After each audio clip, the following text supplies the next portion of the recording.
It's week 6 of the fantasy football season, and we don't have Justin Jefferson. Who takes over that number 1 spot? We're talking about it right now. That's right, today we're talking about our quick and dirty top 30 wide receivers for week 6 fantasy football. But first, I know there's a lot of you out there that are stressing over your fantasy football team right now, and it may actually lead to a few extra 12-ounce curls, if you know what I mean. That's why I thought this would be a perfect time to remind you about Waterboy, right? We talked about this a couple weeks ago, and I've heard from a few people that have tried it and they've absolutely loved it. The last thing you want to do is maybe enjoy yourself a little bit too much on Sunday and then have to go to work on Monday feeling like absolute crap. Waterboy, it has 0 sugar, 0 caffeine, only 10 calories, and 3 times the electrolytes as their main competitor. Its main purpose in life is to help you recover and replenish the next morning. And it's really super easy to use. It's stuff that we've all done before. We've all used little packets like this before. I know we have. But that's all you need is this little packet and a glass of water, 16 to 32 ounces. You mix that bad boy up and you are on your way to recovery. And like I said, they actually taste pretty good. This one right here is strawberry lemonade, but I know they have other flavors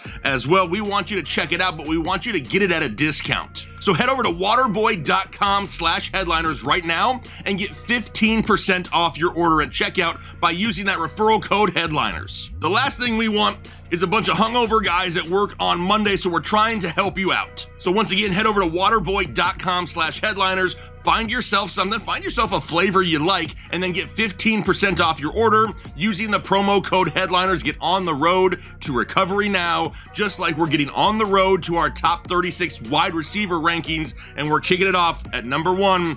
Now it's Ja'Marr Chase.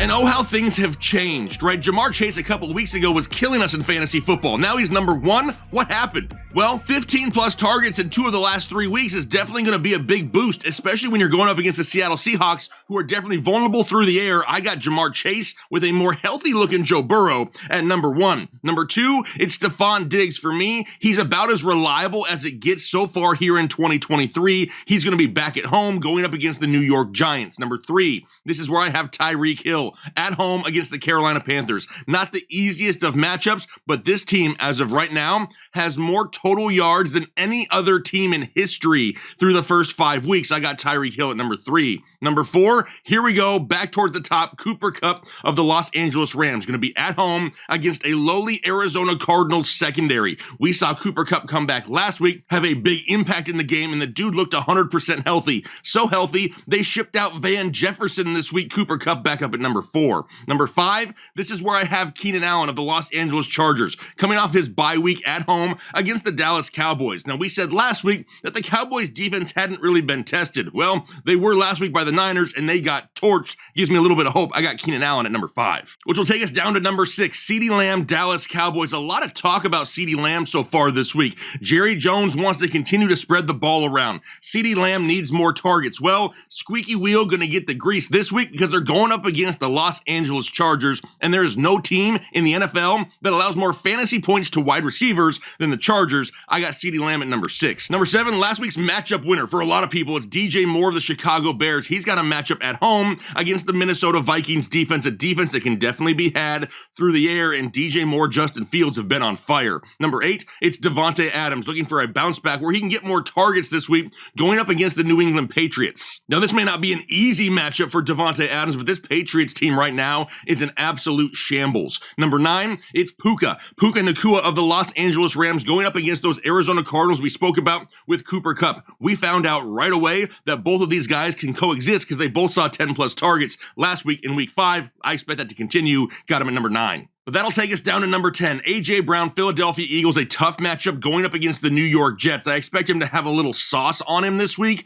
That's why I've dropped him down to 10. 11, DK Metcalf off the bye week going to Cincinnati to face the Bengals. DK has been the more consistent wide receiver in this offense and has scored 10 plus fantasy points in each game so far this season. Number 12, it's Calvin Ridley. In another game going up against Indianapolis, they faced each other week 1. Ridley had 100 plus yards and a touchdown, hoping for that again, got him at number 12.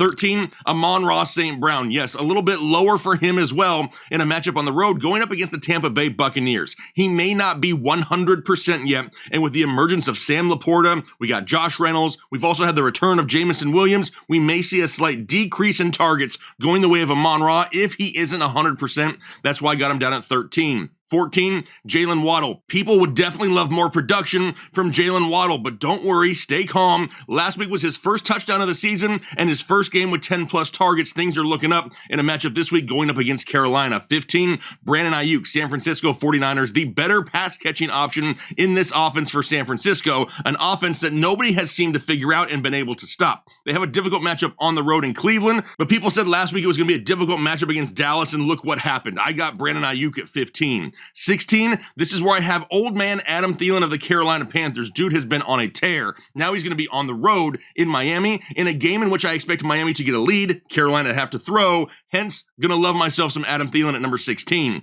17 is Chris Godwin. I have him a little bit higher than Mike Evans because as of right now, Mike Evans still questionable to play. With all the injuries and everything we've had over the past 2 weeks, people forgot that Mike Evans left the Week 4 game with a hamstring injury and is still not 100%. So I got Godwin here at 17. 18 is where I have Christian Kirk in that matchup against the Indianapolis Colts. Now, yes, Christian Kirk may be slightly safer than Calvin Ridley, but in this last matchup against the Indianapolis Colts, we didn't see very much Christian Kirk. In fact, we hardly saw him at all. I'm expecting that to change a little bit, and that's why I got him at 18. 19 is Devontae Smith, Philadelphia Eagles. Been struggling here as of late. Not so much a Devontae Smith problem. It's that A.J. Brown and Dallas Goedert, because I'm feeling so damn fancy right now, have been absolutely racking up the receiving yards. We're tempering expectations a little bit, but I'm not going to be surprised if we see Devontae Smith with a big play here this week, being that Sauce Gardner's probably going to be on A.J. Brown. What about Deebo Samuel at number 20? And really in this San Francisco offense, Deebo Samuel is a luxury, right? He's not their top receiving threat. He's not their top running threat, but he can do every damn thing in between. In a difficult matchup going up against Cleveland, I got Deebo at 20.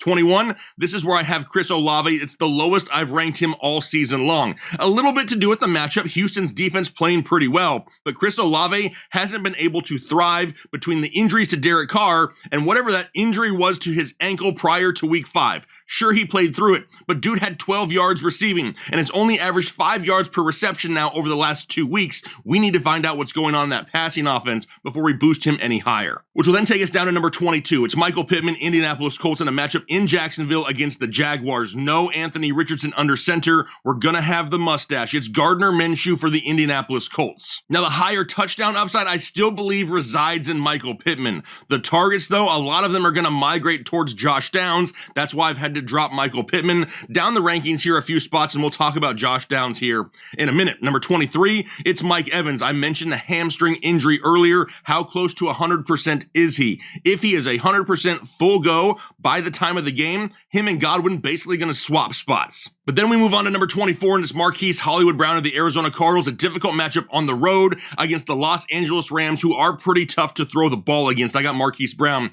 at 24. 25, it's DeAndre Hopkins of the Tennessee Titans. Loved what we saw from DeAndre Hopkins last week. He looked healthy, and he was getting absolutely peppered with targets. But now they have a matchup going up against Baltimore, and this isn't a passing offense that throws a lot of touchdowns, which means we are heavily reliant on crazy volume, and that's why I got DeAndre Hopkins at 25. 26 is Nico Collins in a matchup going up against the New Orleans Saints. Now, I really hope that I'm wrong on this ranking and that Nico absolutely balls out this weekend, but going up against New Orleans, they're a fairly solid defense. However, a lot of unknown there because they haven't been overly challenged this year with some cream puff matchups in fantasy football. For now, got Nico Collins at 26, and he could be climbing. 27, this is where I have Jordan Addison. No more Justin Jefferson. Jordan Addison may be the big play guy in this offense moving forward, and they have a great matchup going up against Chicago. No, I haven't forgot about KJ Osborne. We'll talk about him in a second as well. 28, it's Jakobi Meyers in a quote-unquote revenge game against his former team,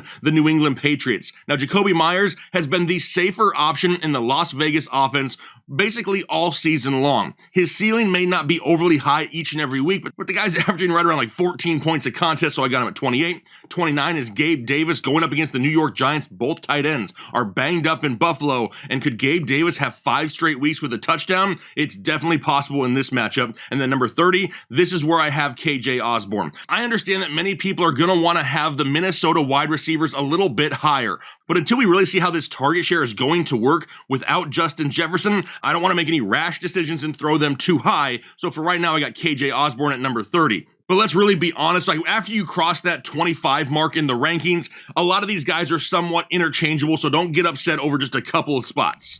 But then just like I do each and every week, we have a few guys on the outside looking in. But like I just said, from 25 on, a lot of these names are basically interchangeable. They're all like in the same tier of wide receiver for the most part. So at the top of the list, I got Zay Flowers. I love Zay Flowers. I love the target share that he's seen in Baltimore, but we need touchdowns there in order to get him a little bit higher. What about Amari Cooper? Well, his quarterback is banged up. Deshaun Watson is injured.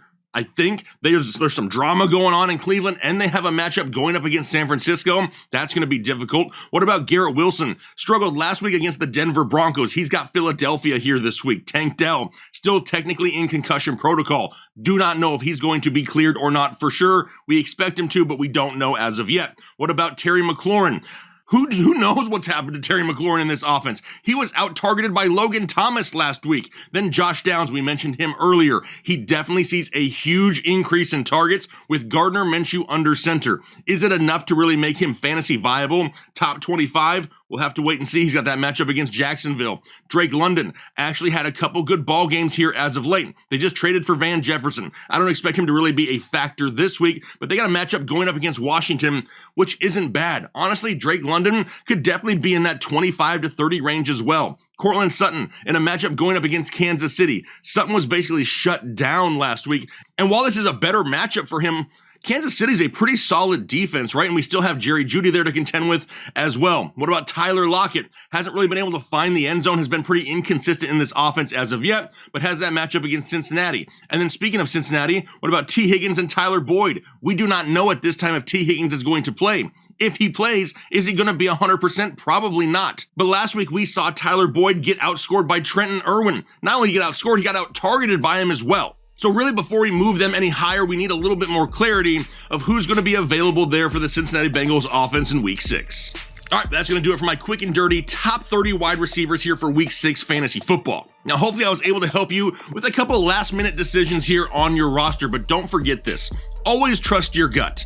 Our rankings are never supposed to match. My rankings probably look different than your rankings, and that's okay. We're looking at difference in perspective between multiple people, different angles, because you never know if you see something I don't or I see something that you don't. Once we come together as a community, that's why we've found all the success that we have here over the years. So don't lose sight of that. But I'm going to go ahead and get out of here for the day. Hopefully you have a great rest of your day, and then do your part to make the world a better place.